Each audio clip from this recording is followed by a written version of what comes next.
Comment gagner du temps dans votre travail?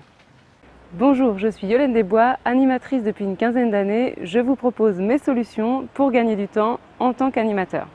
Pour moi, la première des choses qui est essentielle, c'est de se planifier des temps de travail où l'on ne peut pas être dérangé. C'est-à-dire que vous vous fixez une heure et demie de temps de travail. Vous avez décidé de travailler sur tel sujet. Vous y consacrez une heure et personne ne doit vous déranger. Tout le monde est prévenu. Vous avez ce temps de travail de 9 h à 10 h chaque matin où vous n'êtes pas dérangeable.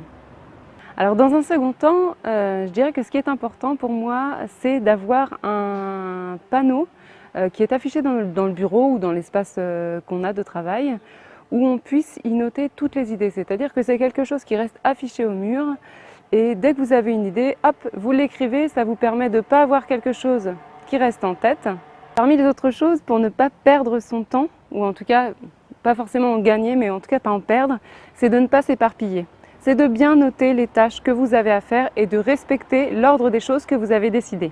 La troisième chose, et non des moindres, c'est l'idée de autant on a des temps de travail qui sont planifiés, l'important aussi c'est de planifier ces temps de face à face public, des temps de disponibilité où vous n'êtes pas forcément en animation parce qu'en fait on se rend compte que quel que soit le public avec lequel on travaille, on a toujours des moments où les gens ont besoin d'échanger avec nous, besoin de parler parce qu'on est une personne repère ou pour différentes raisons.